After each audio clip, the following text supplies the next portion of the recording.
2026 ಹೊಸ ವರ್ಷಕ್ಕೆ ಇನ್ನ ಕೆಲವೇ ಗಂಟೆಗಳಷ್ಟೇ ಬಾಕಿ ಇದೆ. ಸಿಲಿಕಾನ್ ಸಿಟಿಯ ಇಂದಿರಾನಗರ ಕುರುಮಂಗಲ ಎಂಜಿ ರೋಡ್ನಲ್ಲಿ ನ್ಯೂ ಇಯರ್ ಸೆಲೆಬ್ರೇಷನ್ಗೆ ಎಲ್ಲ ಸಿದ್ಧತೆಗಳನ್ನು ಮಾಡಿಕೊಳ್ಳಲಾಗಿದೆ. ಖುದ್ದು ಪೊಲೀಸ್ ಕಮಿಷನರ್ ಸೀಮಂತ್ ಕುಮಾರ್ ಸಿಂಗ್ ಎಲ್ಲ ಕಡೆಗಳಲ್ಲಿ ಹೋಗಿ ಪರಿಶೀಲನೆಯನ್ನ ನಡೆಸಿ ಸಾರ್ವಜನಿಕರಿಗೆ ಜಾಗೃತಿ ಮೂಡಿಸುವಂತಹ ಕೆಲಸವನ್ನು ಮಾಡಿದ್ದಾರೆ. ಇನ್ನು ನಗರದಲ್ಲಿ 400ಕ್ಕೂ ಹೆಚ್ಚು ಕ್ಯಾಮೆರಾ, 166 ಸ್ಥಳಗಳಲ್ಲಿ ಡ್ರಂಕ್ ಅಂಡ್ ಡ್ರೈವ್ ತಪಾಸಣೆ ನಡೆಯಲಿದೆ. ಅಲ್ಲಲ್ಲಿ QR ಕೋಡ್ಗಳನ್ನು ಅಳವಡಿಸಲಾಗಿದ್ದು ಸ್ಕ್ಯಾನ್ ಮಾಡುವ ಮೂಲಕ ಸಾರ್ವಜನಿಕರು ಬೆಂಗಳೂರು ನಗರ ಪೊಲೀಸ್ ಇಲಾಖೆಯ ವೆಬ್ಸೈಟ್ ಪ್ರವೇಶಿಸಿ ಸಲಹೆ ಸೂಚನೆಗಳನ್ನು ಪಡೆಯಬಹುದಾಗಿದೆ. ಹೊಸ ವರ್ಷದ ಸಂಭ್ರಮಾಚರಣೆ ಹಿನ್ನೆಲೆ ಸಿಲಿಕಾನ್ ಸಿಟಿ ಮಂದಿಗೆ ಮೆಟ್ರೋ ಗುಡ್ ನ್ಯೂಸ್ ನೀಡಿದೆ. ಹೊಸ ವರ್ಷದಂದು ಮೆಟ್ರೋ ರೈಲು ಓಡಾಟ ಅವಧಿ ವಿಸ್ತರಣೆ ಮಾಡಲಾಗಿದೆ. ರಾತ್ರಿ 11:30 ನಂತರ ನೇರಳೆ ಮತ್ತು ಹಸಿರು ಮಾರ್ಗದಲ್ಲಿ ಪ್ರತಿ 8 ನಿಮಿಷಕ್ಕೊಮ್ಮೆ ಟ್ರೈನ್, ಹಳದಿ ಮಾರ್ಗದಲ್ಲಿ ಪ್ರತಿ 15 ನಿಮಿಷಕ್ಕೊಮ್ಮೆ ರೈಲುಗಳ ಓಡಾಟ ಇರಲಿಕ್ಕಿದೆ. ಟ್ರಿನಿಟಿ ಮತ್ತು ಕಬ್ಬನ್ ಪಾರ್ಕ್ ನಿಲ್ದಾಣಗಳಲ್ಲಿ ರಾತ್ರಿ 11 ಗಂಟೆ ನಂತರ ಟೋಕನ್ ಮಾರಾಟ ಇರುವುದಿಲ್ಲ. QR code ticket, return ticket ಅಥವಾ ಸ್ಮಾರ್ಟ್ ಕಾರ್ಡ್ ಬಳಸುವಂತೆ ಸೂಚಿಸಲಾಗಿದೆ. ನ್ಯೂ ಇಯರ್ ಪಾರ್ಟಿ ಪ್ರಿಯರಿಗೆ ಪೊಲೀಸರು ಶಾಕ್ ನೀಡುವುದಕ್ಕೆ ಮುಂದಾಗಿದ್ದಾರೆ. ಬೆಂಗಳೂರಿನಾದ್ಯಂತ ಕಳೆದ ಒಂದು ವಾರದಿಂದ ಡ್ರಿಂಕ್ ಅಂಡ್ ಡ್ರೈವ್ ತಪಾಸಣೆ ನಡೀತಾ ಇದೆ. ಡಿಸೆಂಬರ್ 22ರಿಂದ ನಡೆಸಿದಂತಹ ವಿಶೇಷ ಕಾರ್ಯಾಚರಣೆಯಲ್ಲಿ 3,70,00,000 ರೂಪಾಯಿ ದಂಡ ವಸೂಲಿಯಾಗಿದೆ. ಅಪಘಾತಗಳನ್ನು ತಪ್ಪಿಸುವುದಕ್ಕೆ ಕಾರ್ಯಾಚರಣೆ ನಡೆಸಲಾಗಿದೆ. ಈ ವಿಶೇಷ ಕಾರ್ಯಾಚರಣೆಯಲ್ಲಿ 2,66,325 ವಾಹನಗಳ ತಪಾಸಣೆಯನ್ನು ಮಾಡಲಾಗಿದೆ. ಮೈಸೂರು ಪರಂಪರೆ, ಸಂಸ್ಕೃತಿ, ನಾಡು ನುಡಿಯನ್ನ ಬಿಂಬಿಸುವ ನಿಟ್ಟಿನಲ್ಲಿ ವಿಶೇಷವಾಗಿ ಹೊಸ ವರ್ಷ ಆಚರಣೆಗೆ ಕ್ಲಬ್ ಸಜ್ಜಾಗಿದೆ. 135 ವರ್ಷಗಳ ಇತಿಹಾಸ ಹೊಂದಿರುವ ಸಿಸಿ ಕ್ಲಬ್ನಲ್ಲಿ ನೂತನ ವರ್ಷಾಚರಣೆಗೆ ಸಿದ್ಧತೆಯನ್ನ ನಡೆಸಲಾಗಿದೆ. ಮೈಸೂರಿನಲ್ಲಿ ಅತಿ ಹೆಚ್ಚು 1,100 ಸದಸ್ಯರನ್ನ ಒಳಗೊಂಡಿರುವಂತಹ ಕ್ಲಬ್ ಪಕ್ಕಾ ನಾಟಿ ಶೈಲಿ ಊಟ, ಕನ್ನಡ ನಾಡು ನುಡಿಯನ್ನ ಬಿಂಬಿಸುವ ನಿಟ್ಟಿನಲ್ಲಿ ಕಾರ್ಯಕ್ರಮ ಆಯೋಜಿಸಲಾಗಿದೆ. ಹೊಸ ವರ್ಷಾಚರಣೆಗೆ ಟ್ರೆಕಿಂಗ್ ಸ್ಪಾಟ್ಗಳ ಪ್ರವೇಶಕ್ಕೆ ನಿಷೇಧ ಹೇರಿದ್ದು ಟ್ರೆಕಿಂಗ್ ಪ್ರಿಯರಿಗೆ ಚಿಕ್ಕಬಳ್ಳಾಪುರ ಅರಣ್ಯ ಇಲಾಖೆ ಶಾಕ್ ನೀಡಿದೆ. ಕೈವಾರ ಬೆಟ್ಟ, ಸ್ಕಂದಗಿರಿ ಬೆಟ್ಟಕ್ಕೆ ಸಾರ್ವಜನಿಕ ಪ್ರವೇಶಕ್ಕೆ ನಿರ್ಬಂಧವನ್ನು ಹೇರಲಾಗಿದೆ. ಡಿಸೆಂಬರ್ 31 ಸಂಜೆ 6ರಿಂದ ಜನವರಿ 1, 2026 ಬೆಳಿಗ್ಗೆ 7:30 ನಿರ್ಬಂಧ ಆದೇಶವನ್ನು ಹೊರಡಿಸಿದೆ. ಹೊಸ ವರ್ಷಾಚರಣೆಯಲ್ಲಿ ಯಾವುದೇ ಅಹಿತಕರ ಘಟನೆ ನಡೆಯದಂತೆ ಎಚ್ಚರಿಕೆ ವಹಿಸಿದ್ದು ಚಾರಣ ಮಾಡದಂತೆ ಚಿಕ್ಕಬಳ್ಳಾಪುರ ಉಪ ಅರಣ್ಯ ಸಂರಕ್ಷಣಾಧಿಕಾರಿ HC ಗಿರೀಶ್ ಆದೇಶಿಸಿದ್ದಾರೆ.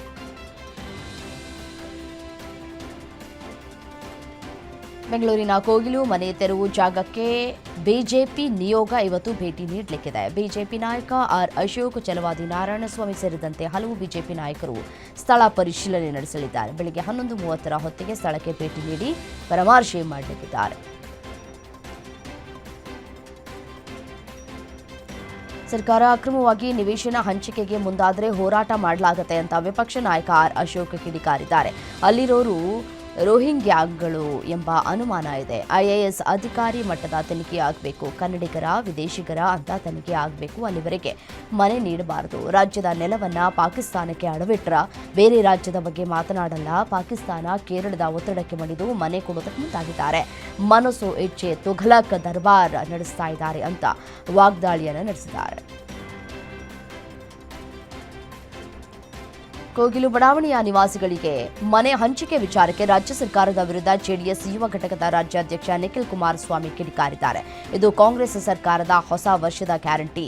ಉತ್ತರ ಕರ್ನಾಟಕದ ಕಲಬುರಗಿ, ಬೀದರ್ ಸೇರಿದಂತೆ ಹಲವು ಜಿಲ್ಲೆಗಳಲ್ಲಿ 117ಕ್ಕೂ ಅಧಿಕ ಹಳ್ಳಿಗಳು ಜಲಾವೃತವಾಗಿ 20,000ಕ್ಕೂ ಹೆಚ್ಚು ಮನೆಗಳಿಗೆ ಹಾನಿಯಾಗಿದೆ. ಅಲ್ಲಿನ ಜನರಿಗೆ ಯಾವುದೇ ಸೌಲಭ್ಯವಿಲ್ಲ ಎಂದು ಬೆಂಗಳೂರಿನ ಕೋಗಿಲು ಬಡಾವಣೆಯ ನಿರಾಶ್ರಿತರ ಕಣ್ಣೀರು ಒರೆಸ್ತಾ ಇರುವುದು ಯಾವ ಕಾರಣಕ್ಕೆ? ಕೆಜಿ ಹಳ್ಳಿಯಲ್ಲಿ 29 ದಲಿತರ ಮನೆಗಳನ್ನು ತೆರವು ಮಾಡಿದಾಗ ಈ ಸರ್ಕಾರಕ್ಕೆ ಕಣ್ಣು ಕಿವಿ ಇರಲಿಲ್ವೇ ಅಂತ ಎಕ್ಸ್ ಪೋಸ್ಟ್ನಲ್ಲಿ ಆಕ್ರೋಶವನ್ನು ಹೊರಹಾಕಿದ್ದಾರೆ.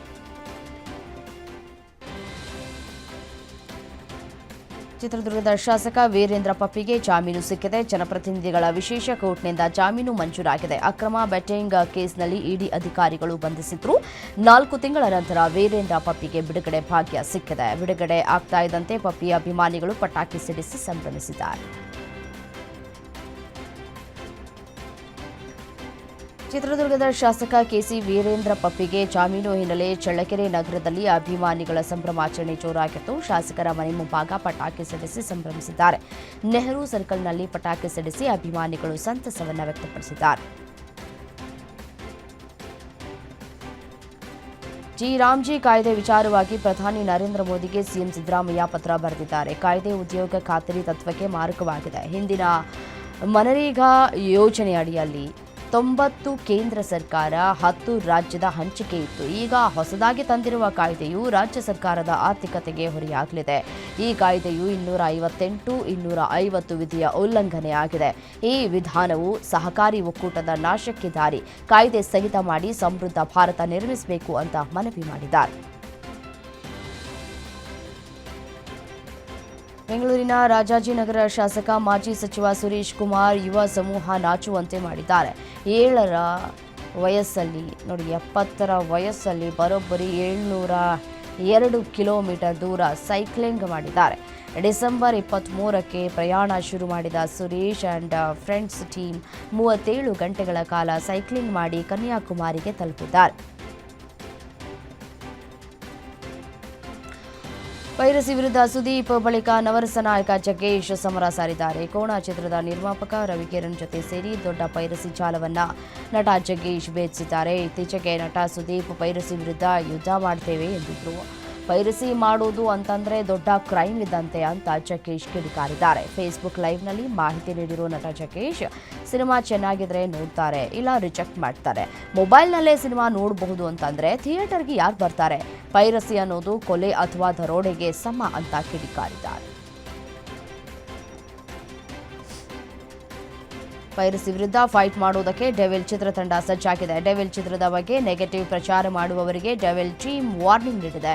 ಚಿತ್ರದ ಬಗ್ಗೆ ನೆಗೆಟಿವ್ ಪ್ರಚಾರ ಮಾಡುವವರಿಗೆ ಕಾನೂನಿನ ಮೂಲಕ ಉತ್ತರ ನೀಡ್ತೇವೆ. ಈಗಾಗಲೇ ಚಿತ್ರದ ಬಗ್ಗೆ ನೆಗೆಟಿವ್ ಕಂಟೆಂಟ್ ಅಪ್ಲೋಡ್ ಮಾಡಿದರೆ ಡಿಲೀಟ್ ಮಾಡಿ ಅಂತ ಡೆವಿಲ್ ಟೀಮ್ ಅಧಿಕೃತವಾಗಿ ಪೋಸ್ಟ್ ಮಾಡಿ ಸಂದೇಶವನ್ನು ರವಾನಿಸಿದೆ. ಲಂಚ ಇಲ್ಲದೆ ಏನೂ ನಡೆಯೋದಿಲ್ಲ ಅನ್ನೋ ಭ್ರಷ್ಟಾಚಾರದ ಕಥೆಯನ್ನು ಬೀದರ್ ಜಿಲ್ಲೆ ಬೆಟಬಾಲಕುಂದ ಗ್ರಾಮ ಪಂಚಾಯತ್ ಸದಸ್ಯ ಬಿಚ್ಚಿಟ್ಟಿದ್ದಾರೆ. ಅಧಿಕಾರಿಗಳಿಗೆ ಕೈ ಬಿಸಿ ಮಾಡಿದರೆ ಸರ್ಕಾರಿ ಮನೆಗಳು ಸಿಗುತ್ತಂತೆ. ನಮ್ಮ ಊರಿಗೆ ಸರ್ಕಾರದಿಂದ 200 ಮನೆಗಳು ಮಂಜೂರಾಗಿವೆ. ಒಂದು ಮನೆ ಪಡಿಬೇಕಂತಂದ್ರೆ ಪವನ್ ಎಂಬಾತನಿಗೆ 10,000 ಕೊಡಬೇಕು. ಮತ್ತೆ ನೀಲಾಧಿಕಾರಿಗಳಿಗೆ ಬೇರೆ ಹಣ ಕೊಡಬೇಕು. ಗ್ರಾಮ ಪಂಚಾಯಿತಿಯಲ್ಲಿ ಬರೀ ಲೂಟಿ ನಡೀತಾ ಇದೆ. ಕೆಲಸ ಇಲ್ಲ ಅಂತ ಜನ ಗುಳೆ ಹೋಗ್ತಾ ಇದ್ದಾರೆ. ಹಳ್ಳಿ ಜನರಿಗೆ ನ್ಯಾಯ ಸಿಗ್ತಲ್ಲ ಅಂತ ಗ್ರಾಮ ಪಂಚಾಯಿತಿ ಸದಸ್ಯ ಚನ್ನವೀರ ಆರೋಪವನ್ನು ಮಾಡಿದ್ದಾರೆ. ಚಿತ್ರದುರ್ಗದ ರೇಣುಕಾಸ್ವಾಮಿ ಕೊಲೆ ಕೇಸ್ನಲ್ಲಿ ರೇಣುಕಾಸ್ವಾಮಿ ತಾಯಿ ತದ್ವಿರುದ್ಧವಾಗಿ ಹೇಳಿಕೆಯನ್ನು ನೀಡಿದ್ದಕ್ಕೆ ದರ್ಶನ್ ಪರ ವಕೀಲರು ರತ್ನಪ್ರಭಾರನ್ನ ಒಂದು ಕಡೆ ಪಾಟಿ ಸವಾಲು ಪ್ರಕ್ರಿಯೆಗೆ ಒಳಪಡಿಸಿದ್ದಾರೆ. ಆರೋಪಿ ಪರ ವಕೀಲರಾದ ಬಾಲನ್ ಸಿವಿ ನಾಗೇಶ್ ಅವರು ಕ್ರಾಸ್ ಎಕ್ಸಾಮಿನೇಷನ್ ಮಾಡಿದ್ರು. ಆದರೆ ರೇಣುಕಾಸ್ವಾಮಿ ತಾಯಿ ರತ್ನಪ್ರಭಾ ಅವರು ಪ್ರಾಸಿಕ್ಯೂಷನ್ಗೆ ಪೂರಕವಾಗಿ ಸಾಕ್ಷಿಗಳನ್ನು ಹೇಳಿಲ್ಲ. ಹೀಗಾಗಿ ರತ್ನಪ್ರಭಾ ಅವರನ್ನ ಹಾಸ್ಟೈಲ್ ವಿಟ್ನೆಸ್ ಅಂತ ಹೇಳಿ ಪರಿಗಣಿಸುವಂತೆ ಪ್ರಾಸಿಕ್ಯೂಷನ್ ಪರ ವಕೀಲ ಎಸ್ಪಿಪಿ ಪ್ರಸನ್ನಕುಮಾರ್ ಕೋರ್ಟ್ಗೆ ಮನವಿಯನ್ನು ಮಾಡಿದ್ದಾರೆ.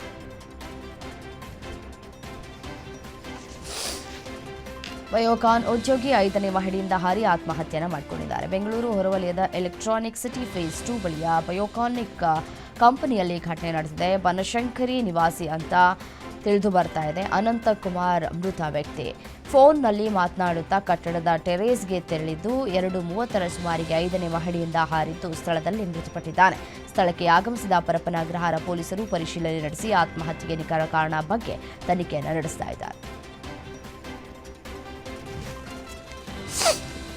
ಹುಟ್ಟುವಾಗ ಕರುಳು ಹೊರ ಬಂದು ಶಸ್ತ್ರಚಿಕಿತ್ಸೆಗೆ ಒಳಪಡಿಸಿದ್ದ ನವಜಾತ ಶಿಶು ಸಾವನ್ನಪ್ಪಿದೆ. ಕೊಪ್ಪಳದಲ್ಲಿ ಮಲ್ಲಪ್ಪ ವಿಜಯಲಕ್ಷ್ಮಿ ಎಂಬುವರಿಗೆ ಜನಿಸಿದ ಮಗುವಿಗೆ ಕರುಳು ಹೊರಬಂದು ತೀವ್ರ ಆರೋಗ್ಯ ಸಮಸ್ಯೆಯಾಗಿತ್ತು. ಹೆಚ್ಚಿನ ಚಿಕಿತ್ಸೆಗೆ ಹುಬ್ಬಳ್ಳಿ ಕಿಮ್ಸ್ ಆಸ್ಪತ್ರೆಗೆ ಮಗುವನ್ನ ಝೀರೋ ಟ್ರಾಫಿಕ್ನಲ್ಲಿ 30 ಆಂಬ್ಯುಲೆನ್ಸ್ ಮೂಲಕ ರವಾನೆ ಮಾಡಲಾಗಿತ್ತು. ಆದರೆ ಚಿಕಿತ್ಸೆ ಫಲಿಸದೆ ಮಗು ಸಾವನ್ನಪ್ಪಿದೆ. ಶಾಲಾ ವಿದ್ಯಾರ್ಥಿಗಳ ಕೈಯಿಂದಲೇ ಶಿಕ್ಷಕನೋರ್ವ ತನ್ನ ಕಾರನ್ನ ಸ್ವಚ್ಛಗೊಳಿಸಿದ್ದಾನೆ ಎಂಬ ಗಂಭೀರ ಆರೋಪ ಕೇಳಿಬರ್ತಾ ಇದೆ. ಉತ್ತರ ಕನ್ನಡ ಜಿಲ್ಲೆಯ ಹಳಿಯಾಳ ತಾಲೂಕಿನ ಬಿಕೆ ಹಳ್ಳಿ ಶಾಲೆಯಲ್ಲಿ ಘಟನೆ ನಡೆದಿದೆ. ಶಾಲಾ ಶಿಕ್ಷಕ ಉದಯ್ ಎಂಬಾತ ಈ ಕೃತ್ಯವನ್ನು ಎಸಗಿದ್ದಾನೆ ಅಂತ ಆರೋಪ ಕೇಳಿಬಂದಿದೆ. ಶಾಲಾ ಅವಧಿಯಲ್ಲಿ ವಿದ್ಯಾರ್ಥಿಗಳು ಕಾರು ಸ್ವಚ್ಛಗೊಳಿಸ್ತಾ ಇದ್ದಂತಹ ವಿಡಿಯೋವನ್ನು ಸ್ಥಳೀಯರು ತಮ್ಮ ಮೊಬೈಲ್ನಲ್ಲಿ ಚಿತ್ರೀಕರಿಸಿದ್ದಾರೆ.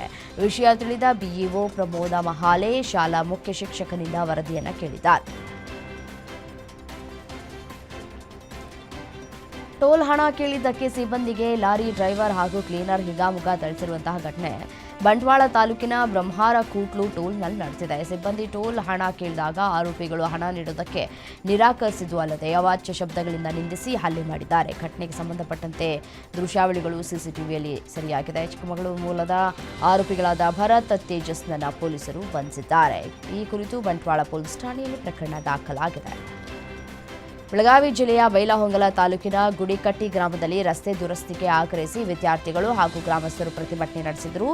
ದೊಡವಾಡ ಗ್ರಾಮದಿಂದ ಗುಡಿಕಟ್ಟಿ, ಚಿಕ್ಕ ಬೆಳ್ಳಿಕಟ್ಟಿ ಹಾಗೂ ಗೋವನಕೊಪ್ಪ ಗ್ರಾಮಕ್ಕೆ ಸಂಪರ್ಕಿಸುವಂತಹ ರಸ್ತೆ ಸಂಪೂರ್ಣ ಹದಗೆಟ್ಟಿದೆ. ಶಾಲೆಗೆ ತೆರಳುವುದಕ್ಕೆ ವಿದ್ಯಾರ್ಥಿಗಳಿಗೆ ಹಾಗೂ ಗ್ರಾಮಸ್ಥರ ಸಂಚಾರಕ್ಕೆ ಅಡಚಣೆಯಾಗ್ತಾ ಇದೆ. ಕೂಡಲೇ ಸಂಬಂಧಪಟ್ಟಂತಹ ಇಲಾಖೆ ಅಧಿಕಾರಿಗಳು ರಸ್ತೆ ಸರಿಪಡಿಸುವಂತೆ ಗ್ರಾಮಸ್ಥರು ಆಗ್ರಹಿಸಿದ್ರು. ರಸ್ತೆ ಸರಿಪಡಿಸದೆ ಹೋದರೆ ಮುಂದಿನ ದಿನಗಳಲ್ಲಿ ಉಗ್ರ ಹೋರಾಟವನ್ನು ಮಾಡುವುದಾಗಿ ಎಚ್ಚರಿಕೆಯನ್ನು ಗ್ರಾಮಸ್ಥರು ಕೊಟ್ಟಿದ್ದಾರೆ. ಸಿಮೆಂಟ್ ತುಂಬಿದ ಲಾರಿ ಪಲ್ಟಿಯಾದ ಪರಿಣಾಮ ಓರ್ವ ವಿದ್ಯಾರ್ಥಿ ಮೃತಪಟ್ಟಿದ್ದು, ಇಬ್ಬರು ವಿದ್ಯಾರ್ಥಿಗಳ ಸ್ಥಿತಿ ಗಂಭೀರವಾಗಿದೆ. ಬೆಳಗಾವಿ ಜಿಲ್ಲೆಯ ರಾಯಭಾಗ ತಾಲೂಕಿನ ಹಾಲಶಿರಗೂರ ಗ್ರಾಮದ ಬಳಿ ಘಟನೆ ನಡೆದಿದೆ. 5ನೇ ತರಗತಿಯ ಅಮಿತಾ ಕಾಂಬಳೆ ಮೃತ ವಿದ್ಯಾರ್ಥಿನಿಯಾಗಿದ್ದು, 10ನೇ ತರಗತಿಯ ಅಂಜಲಿ ಕಾಂಬಳೆ, 9ನೇ ತರಗತಿಯ ಅವಿನಾಶ ಕಾಂಬಳೆ ಎಂಬ ವಿದ್ಯಾರ್ಥಿಗಳಿಗೆ ಗಂಭೀರ ಗಾಯವಾಗಿದ್ದು, ಹಾರುಗೇರಿ ಖಾಸಗಿ ಆಸ್ಪತ್ರೆಗೆ ದಾಖಲು ಮಾಡಲಾಗಿದೆ. ಸ್ಥಳಕ್ಕೆ ಕುಡಚಿ ಪೊಲೀಸರು ಭೇಟಿ ಕೊಟ್ಟು ಪರಿಶೀಲಿಸಿದ್ದಾರೆ. ಉತ್ತರ ಕನ್ನಡ ಜಿಲ್ಲೆಯ ಮುಂಡಗೋಡ ತಾಲೂಕಿನ ಹುನಗುಂದ ಗ್ರಾಮದಲ್ಲಿ ಭಾರೀ ಬೆಂಕಿ ಅವಘಡ ಸಂಭವಿಸಿದೆ. ಮನೆ ಮುಂದೆ ನಿಲ್ಲಿಸಿದ್ದ ಆಟೋ ರಿಕ್ಷಾದ ಸಿಲಿಂಡರ್ ಏಕಾಏಕಿ ಸ್ಫೋಟಗೊಂಡು ಬೆಂಕಿ ಹೊತ್ತುಕೊಂಡಿದೆ. ಬೆಂಕಿಯ ರಭಸಕ್ಕೆ ಆಟೋ ಸಂಪೂರ್ಣವಾಗಿ ಸುಟ್ಟು ಹೋಗಿದ್ದು, ಪಕ್ಕದ ಮನೆಗೂ ಬೆಂಕಿ ತಗುಲಿ ಅಪಾರ ಹಾನಿಯಾಗಿದೆ. ಘಟನೆಯಲ್ಲಿ ಅದೃಷ್ಟವಶಾತ್ ಯಾವುದೇ ಪ್ರಾಣಹಾನಿ ಸಂಭವಿಸಿಲ್ಲ. ಚಂದ್ರಲೇಔಟ್ ಪೊಲೀಸ್ ಠಾಣಾ ವ್ಯಾಪ್ತಿಯಲ್ಲಿ ಅಗ್ನಿ ದುರಂತ ಸಂಭವಿಸಿದೆ. ನಾಯಂಡಹಳ್ಳಿ ಸೋಫಾ ಫ್ಯಾಕ್ಟರಿಯಲ್ಲಿ ಶಾರ್ಟ್ ಸರ್ಕ್ಯೂಟ್ನಿಂದ ಬೆಂಕಿ ಕಾಣಿಸಿಕೊಂಡಿದೆ. ಸ್ಥಳಕ್ಕೆ ಬಂದಿದ್ದ ನಾಗರಬಾವಿಯ 2 ಅಗ್ನಿಶಾಮಕ ದಳ ಸಿಬ್ಬಂದಿ ಬೆಂಕಿ ನಂದಿಸಿದ್ದು ಅಪಾರ ಪ್ರಮಾಣದ ಹಾನಿಯಾಗಿದೆ. ಬೆಂಗಳೂರಿನ ಚಂದಾಪುರ ಫ್ಲೈಓವರ್ ಮೇಲೆ ಸ್ಲೀಪರ್ ಕೋಚ್ ಬಸ್ಗಳ ನಡುವೆ ಅಪಘಾತವಾಗಿದೆ. ಬೆಂಗಳೂರು ಚೆನ್ನೈ ರಾಷ್ಟ್ರೀಯ ಹೆದ್ದಾರಿಯಲ್ಲಿ ಅತಿವೇಗದ ಚಾಲನೆಯಿಂದ ನಿಯಂತ್ರಣ ಕಳೆದುಕೊಂಡು ಸ್ಲೀಪರ್ ಬಸ್ಗೆ ಮತ್ತೊಂದು ಸ್ಲೀಪರ್ ಬಸ್ ಹಿಂಬದಿಯಿಂದ ಡಿಕ್ಕಿ ಹೊಡೆದಿದೆ. 4ವರಿಗೆ ಗಂಭೀರವಾಗಿ ಗಾಯವಾಗಿದ್ದು, ಹಲವರಿಗೆ ಸಣ್ಣಪುಟ್ಟ ಗಾಯಗಳಾಗಿವೆ. ಅಪಘಾತ ಹಿನ್ನೆಲೆ ಹೆದ್ದಾರಿಯಲ್ಲಿ ಟ್ರಾಫಿಕ್ ಜಾಮ್ ಆಗಿದೆ.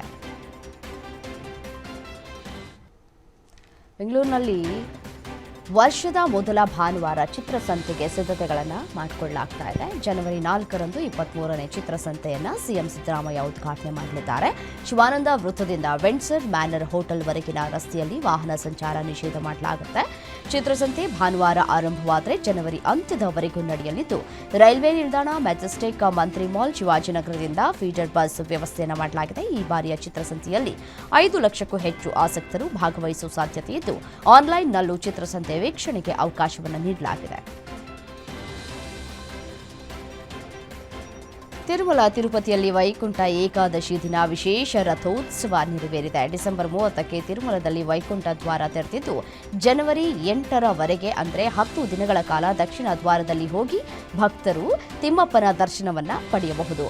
ಇನ್ನು ಪ್ರತಿನಿತ್ಯ ವೈಭವ ರಥೋತ್ಸವಗಳು ನೆರವೇರುತ್ತಾ ಇದ್ದು, ಲಕ್ಷಾಂತರ ಭಕ್ತರು ವೆಂಕಟೇಶ್ವರನ ದರ್ಶನವನ್ನ ಪಡೆದುಕೊಳ್ತಾ ಇದ್ದಾರೆ. ವಾರದಿಂದ ಗಗನದತ್ತ ಸಾಗ್ತಾ ಇದ್ದ ಬೆಳ್ಳಿ ದರ ಒಂದೇ ದಿನಕ್ಕೆ ಇಳಿಮುಖ ಕಂಡಿದೆ. 20,400 ರೂಪಾಯಿ ಕಡಿಮೆಯಾಗಿದ್ದು, ಕೆಜಿ ಬೆಳ್ಳಿ 2,44,300 ರೂಪಾಯಿ ಆಗಿದೆ. ಇನ್ನು ಚಿನ್ನ 22 ಕ್ಯಾರೆಟ್ 10 ಗ್ರಾಂಗೆ 5,200 ರೂಪಾಯಿ ಕಡಿಮೆಯಾಗಿದೆ.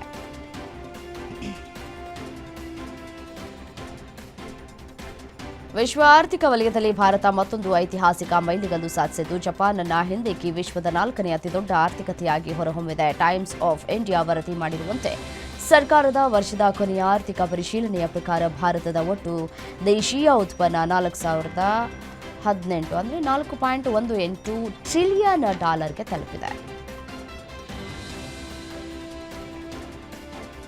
ಉತ್ತರಾಖಂಡದ ಅಲ್ಮೋರಾ ಬಿಕಿಯಾ ಸೈನ್ ಎಂಬಲ್ಲಿ ಬಸ್ ಕಂದಕಕ್ಕೆ ಉರುಳಿರುವಂತಹ ಘಟನೆ ನಡೆದಿದೆ. ಘಟನೆಯಲ್ಲಿ 7 ಜನರು ಸಾವನ್ನಪ್ಪಿದ್ದು, ಸುಮಾರು 12 ಜನರು ಗಾಯಗೊಂಡಿದ್ದಾರೆ. ಬಸ್ ಅಲ್ಮೋರಾದ ದ್ವಾರ 10ನಿಂದ ನೈನಿತಾಲ್ನ ರಾಮನಗರಕ್ಕೆ ತೆರಳ್ತಾ ಇತ್ತು. ಬಸ್ನಲ್ಲಿ 19 ಪ್ರಯಾಣಿಕರಿದ್ದರು. ಚಾಲಕನ ನಿಯಂತ್ರಣ ತಪ್ಪಿ ಈ ಅಪಘಾತ ಸಂಭವಿಸಿದೆ. ಬಾಂಗ್ಲಾದೇಶದ ಮೈಮೆನ್ಸಿಂಗ್ನ ಭಾಲುಖಾ ಉಪ ಜಿಲ್ಲೆಯಲ್ಲಿ ಹಿಂದೂ ವ್ಯಕ್ತಿ ಬಜೇಂದ್ರ ಬಿಸ್ವಾಸ್ ಅವರನ್ನ ಸಹೋದ್ಯೋಗಿಯೊಬ್ಬರು ಗುಂಡಿಕ್ಕಿ ಕೊಂದಿದ್ದಾರೆ ಅಂತ ವರದಿಯಾಗಿದೆ. ಈ ಕೊಲೆಗೆ ಸಂಬಂಧಪಟ್ಟಂತೆ ಪೊಲೀಸರು ನೋಮನ್ ಮಿಯಾ ಎಂಬಾತನನ್ನ ಬಂಧಿಸಿದ್ದಾರೆ. ಕೊಲೆಯಾದವನು ಮತ್ತು ಆರೋಪಿ ಇಬ್ಬರು ಬಾಂಗ್ಲಾದೇಶದ ಗೃಹ ಸಚಿವಾಲಯದ ಅಧೀನದಲ್ಲಿರುವ ಅರೆ ಸೈನಿಕ ಪಡೆಯಾದ ಅನ್ಸಾರ್ನ ಸದಸ್ಯರಾಗಿದ್ದರು. ಕೆಲವು ದಿನಗಳ ಹಿಂದೆ ಬಾಂಗ್ಲಾದೇಶದಲ್ಲಿ ಇಬ್ಬರು ಹಿಂದೂ ಯುವಕರ ಮೇಲೆ ಗುಂಪು ಹಲ್ಲೆ ನಡೆದ ನಂತರ ಈ ಘಟನೆ ನಡೆದಿದೆ. ಭಾರತಕ್ಕೆ ಬಂದಿದ್ದ ಅನಿವಾಸಿ ಭಾರತೀಯ ಪ್ರಜೆಯ ಸೊಂಟದಲ್ಲಿದ್ದ ಗನ್ನಿಂದ ಆಕಸ್ಮಿಕವಾಗಿ ಗುಂಡು ಸಿಡಿದು ಆತ ಸ್ಥಳದಲ್ಲಿ ಸಾವನ್ನಪ್ಪಿರುವಂತಹ ಘಟನೆ ಪಂಜಾಬ್ನಲ್ಲಿ ನಡೆದಿದೆ. ಸೋಫಾದಿಂದ ಎದ್ದೇಳ್ತಾ ಇದ್ದಾಗ ಸೊಂಟದಲ್ಲಿದ್ದಂತಹ ಗನ್ನಿಂದ ಆಕಸ್ಮಿಕವಾಗಿ ಗುಂಡು ಸಿಡಿದು ಹರ್ಪಿಂದರ್ ಸಿಂಗ್ ಎಂಬಾತ ಸಾವನ್ನಪ್ಪಿದ್ದಾರೆ. ರಾಜಸ್ಥಾನದ ಬಿಲ್ವಾರಾ ಜಿಲ್ಲೆಯಲ್ಲಿ 26 ವರ್ಷದ ವ್ಯಕ್ತಿಯ ಹೊಟ್ಟೆಯೊಳಗೆ ಕಬ್ಬಿಣದ ಸ್ವಾನರ್ಗಳು ಮತ್ತು ಟೂತ್ ಬ್ರಷ್ಗಳು ಕಂಡು ಬಂದಿವೆ. ಇದನ್ನು ನೋಡಿದ ಜೈಪುರದ ವೈದ್ಯರು ಅಚ್ಚರಿಗೊಂಡಿದ್ದಾರೆ. ಆ ವ್ಯಕ್ತಿಗೆ ತೀವ್ರ ಹೊಟ್ಟೆ ನೋವು ಕಾಣಿಸಿಕೊಂಡಿತ್ತು. ಹೀಗಾಗಿ ಆಸ್ಪತ್ರೆಗೆ ಬಂದಿದ್ದ ಆತನಿಗೆ ವೈದ್ಯರು ಸ್ಕ್ಯಾನ್ ಮಾಡಿದಾಗ ಹೊಟ್ಟೆಯಲ್ಲಿ ಕಬ್ಬಿಣದ ಸ್ವಾನರ್ಗಳು ಮತ್ತು ಟೂತ್ ಬ್ರಷ್ಗಳು ಸೇರಿದಂತೆ ಅವನ ಹೊಟ್ಟೆಯಲ್ಲಿ ಹಲವಾರು ವಸ್ತುಗಳು ಸಿಲುಕಿಕೊಂಡಿರುವುದು ಕಂಡುಬಂದಿದೆ.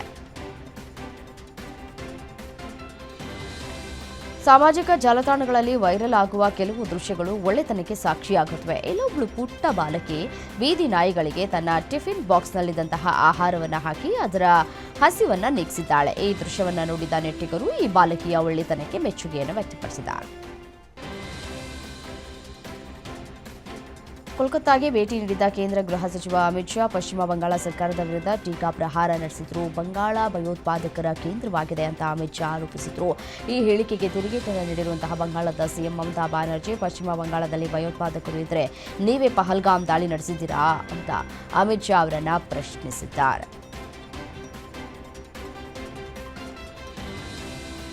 ಮಿಲಿಟರಿ ನೆಲೆಗಳು, ಸಂಸತ್ ಭವನ, ರಾಷ್ಟ್ರಪತಿ ಭವನ ಇತ್ಯಾದಿ ಬಹಳ ಸೂಕ್ಷ್ಮವೆಂದು ಪರಿಗಣಿಸಲಾದ ಹಾಗೂ ಮೇಲ್ಭಾಗದಲ್ಲಿ ಹಾರಾಟ ನಿಷೇಧ ಮಾಡದ ಸ್ಥಳಗಳ ರಕ್ಷಣೆಗಾಗಿ ಭಾರತ ಸರ್ಕಾರ ಸುದರ್ಶನ ಚಕ್ರವನ್ನು ಅಳವಡಿಸ್ತಾ ಇದೆ. ಡಿಆರ್ಡಿಒ ಅಭಿವೃದ್ಧಿಪಡಿಸಿರುವ ಏಕೀಕೃತ ವಾಯು ರಕ್ಷಣಾ ಶಸ್ತ್ರ ವ್ಯವಸ್ಥೆಯನ್ನು 5,181 ಕೋಟಿ ರೂಪಾಯಿಗೆ ಖರೀದಿಸುವುದಕ್ಕೆ ಸರ್ಕಾರದಿಂದ ಅನುಮೋದನೆ ಸಿಕ್ಕಿದೆ.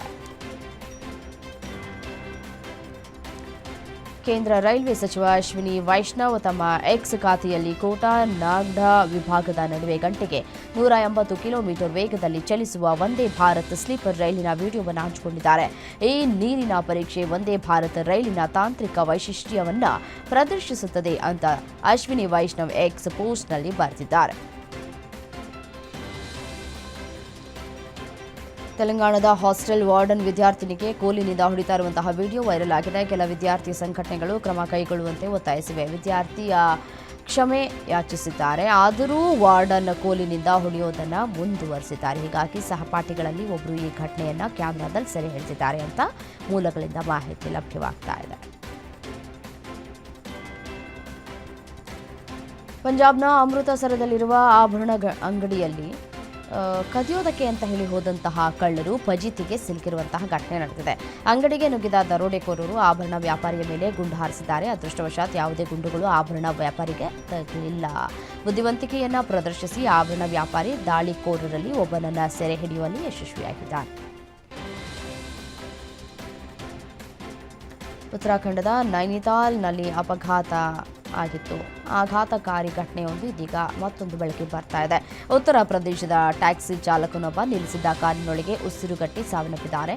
ವಾಹನದಲ್ಲಿ ಬೆಚ್ಚಗಿರುವುದಕ್ಕೆ ಸಣ್ಣ ಬೆಂಕಿ ಹಾಗೂ ಹೊಗೆ ಬರುವ ಸಾಧನವನ್ನು ಕಾರಿನೊಳಗೆ ಇಟ್ಟು ಮಲಗಿದ್ರು. ವಿಷಕಾರಿ ಅನಿಲವನ್ನು ಉಸಿರಾಡಿ ಅವರು ಪ್ರಾಣವನ್ನು ಕಳೆದುಕೊಂಡಿದ್ದಾರೆ. ಮೊಹಬಾದಲ್ಲಿ ಮನಕಲಕುವ ಘಟನೆಯೊಂದು ನಡೆದಿದೆ. ನಿವೃತ್ತ ರೈಲ್ವೆ ಉದ್ಯೋಗಿ ಓಂ ಪ್ರಕಾಶ್ ಅವರ ಪತ್ನಿ ಕೆಲವು ವರ್ಷಗಳ ಹಿಂದೆ ತೀರ್ಕೊಂಡಿದ್ರು. ಮಗಳು ಮಾನಸಿಕ ಅಸ್ವಸ್ಥೆ, ಏನ್ ಮಾಡಬೇಕು ಅಂತ ತೋಚದೆ ಕೇರ್ ಟೇಕರ್ ನೇಮಿಸಿಕೊಂಡಿದ್ರು. ಓಂ ಪ್ರಕಾಶ್ ಮತ್ತು ಮಾನಸಿಕ ಅಸ್ವಸ್ಥ ಮಗಳನ್ನ ಆರೈಕೆದಾರರು ಸುಮಾರು 5 ವರ್ಷಗಳ ಕಾಲ ಬಂಧಿಸಿ ಚಿತ್ರಹಿಂಸೆಯನ್ನು ನೀಡಿದ್ದಾರೆ. ಬಾಂಗ್ಲಾದೇಶದ ಮೊದಲ ಮಹಿಳಾ ಪ್ರಧಾನಮಂತ್ರಿ ಎಂಬ ಹೆಗ್ಗಳಿಕೆಗೆ ಪಾತ್ರರಾಗಿದ್ದ ನಾಯಕಿ ಬೇಗಂ ಖಲೀದಾ ಜಿಯಾ ಸುದೀರ್ಘ ಅನಾರೋಗ್ಯದಿಂದ ಕೊನೆಯುಸಿರೆಳೆದಿದ್ದಾರೆ. ರಾಜ್ಯದ ಢಾಕಾದ ಎವರ್ ಕೇರ್ ಆಸ್ಪತ್ರೆಯಲ್ಲಿ ಖಲೀದಾ ಜಿಯಾ ನಿಧನ ಹೊಂದಿರುವುದಾಗಿ ಮೂಲಗಳು ಖಚಿತಪಡಿಸಿವೆ.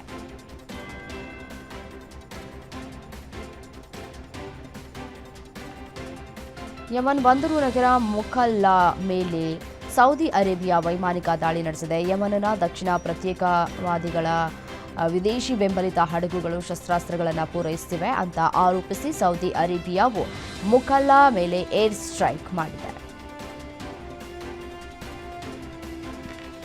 ಕಾಂಗ್ರೆಸ್ನ ನಾಯಕಿ ಪ್ರಿಯಾಂಕಾ ಗಾಂಧಿ ಪುತ್ರನಿಗೆ ಕಂಕಣ ಭಾಗ್ಯ ಕೂಡಿಬಂದಿದೆ. ಪ್ರಿಯಾಂಕಾ ಉದ್ಯಮಿ ರಾಬರ್ಟ್ ವಾದ್ರಾ ಪುತ್ರನಾದ ರೈಹಾನ್ ವಾದ್ರಾ ತಮ್ಮ ಬಹುಕಾಲದ ಗೆಳತಿ ಅವಿವಾ ಬೇಗ್ ಜೊತೆ ಮದುವೆಯಾಗ್ತಾ ಇದ್ದಾರೆ. ಫೋಟೋ ಜರ್ನಲಿಸ್ಟ್ ಆಗಿರೋ ಅವಿವಾ ಜೊತೆ ರಾಜಸ್ಥಾನದ ರಣಥಂಬೋರ್ನಲ್ಲಿ ಎಂಗೇಜ್ಮೆಂಟ್ ಆಗಿದೆ. 3 ವರ್ಷದ ಹಿಂದೆ ಪ್ರಾರಂಭವಾದಂತಹ ರಷ್ಯಾ ಉಕ್ರೇನ್ ಸಂಘರ್ಷ ಈಗ ಹೊಸ ತಿರುವನ್ನು ಪಡೆದುಕೊಂಡಿದ್ದು, ಉಕ್ರೇನ್ ಸೇನೆ ರಷ್ಯಾ ಅಧ್ಯಕ್ಷ ವ್ಲಾಡಿಮಿರ್ ಪುಟಿನ್ ಅವರನ್ನೇ ಗುರಿಯಾಗಿಸಿಕೊಂಡು 91 ಡ್ರೋನ್ ದಾಳಿಗಳನ್ನು ಕೂಡ ನಡೆಸಿದೆ ಅಂತ ಹೇಳಿ ವರದಿಯಾಗಿದೆ.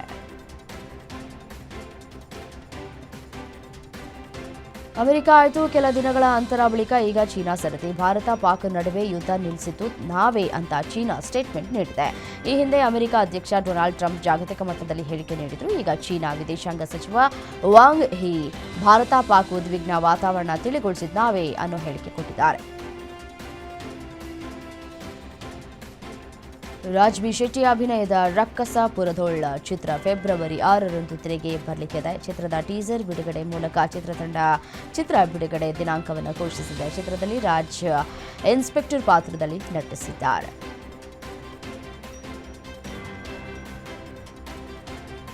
ಬಾಲಿವುಡ್ ನಟ ಸಲ್ಮಾನ್ ಖಾನ್ ಅವರ ಮುಂಬರುವ ಯುದ್ಧ ಆಧಾರಿತ ಚಿತ್ರ ಬ್ಯಾಟಲ್ ಆಫ್ ಗಲ್ವಾನ್ ಟೀಸರ್ಗೆ ಚೀನಾ ತೀವ್ರ ವಿರೋಧವನ್ನು ವ್ಯಕ್ತಪಡಿಸಿದೆ. ಗಲ್ವಾನ್ ಕಡಿಮೆ ಲೈನ್ ಆಫ್ ಆಕ್ಚುಯಲ್ ಕಂಟ್ರೋಲ್ನ ಚೀನಾ ಭಾಗದಲ್ಲಿದೆ. ಘರ್ಷಣೆಗೆ ಭಾರತೀಯ ಸೈನಿಕರು ಎಲ್ಎಸಿ ದಾಟಿ ಪ್ರಚೋದಿಸಿದ್ದೇ ಕಾರಣ ಅಂತ ದೂಷಿಸಿದೆ. ಶ್ರೀಲಂಕಾ ವಿರುದ್ಧದ 5 ಪಂದ್ಯಗಳ ಸರಣಿಯನ್ನ ಟೀಂ ಇಂಡಿಯಾ ಕ್ಲೀನ್ ಸ್ವೀಪ್ ಮಾಡಿದೆ. ತಿರುವನಂತಪುರಂನ ಗ್ರೀನ್ ಫೀಲ್ಡ್ ಅಂತಾರಾಷ್ಟ್ರೀಯ ಮೈದಾನದಲ್ಲಿ ನಡೆದ 5ನೇ ಟಿ20 ಪಂದ್ಯದಲ್ಲಿ 15 ರನ್ಗಳಿಂದ ಗೆಲ್ಲುವ ಮೂಲಕ ಸಾಧನೆಯನ್ನು ಮಾಡಿದೆ. ಭಾರತ 20 ಓವರ್ಗಳಲ್ಲಿ 7 ವಿಕೆಟ್ ಕಳೆದುಕೊಂಡು 175 ರನ್ ಗಳಿಸಿತ್ತು. 176 ರನ್ ಬೆನ್ನಟ್ಟಿದ ಶ್ರೀಲಂಕಾ 160 ರನ್ಗಳಿಂದ ಸೋಲನ್ನು ಅನುಭವಿಸಿದೆ. ಶ್ರೀಲಂಕಾ ವಿರುದ್ಧದ 5ನೇ ಟಿ20 ಪಂದ್ಯದಲ್ಲಿ ಆಲ್ರೌಂಡರ್ ದೀಪ್ತಿ ಶರ್ಮಾ ಇತಿಹಾಸ ನಿರ್ಮಿಸಿದರು. ಟಿ20 ಅಂತಾರಾಷ್ಟ್ರೀಯ ಪಂದ್ಯದಲ್ಲಿ ದೀಪ್ತಿ ನೀಲಾಕ್ಷಿಕಾ ಸಿಲ್ವಾ ಅವರನ್ನು ಔಟ್ ಮಾಡಿ ಇದುವರೆಗೆ 152 ವಿಕೆಟ್ ಕಬಳಿಸಿದರು. ಇದರೊಂದಿಗೆ ದೀಪ್ತಿ ಮಹಿಳಾ ಟಿ20 ಅಂತಾರಾಷ್ಟ್ರೀಯ ಪಂದ್ಯದಲ್ಲಿ ಅತಿ ಹೆಚ್ಚು ವಿಕೆಟ್ ಪಡೆದ ಬೌಲರ್ ಆಗಿದ್ದಾರೆ.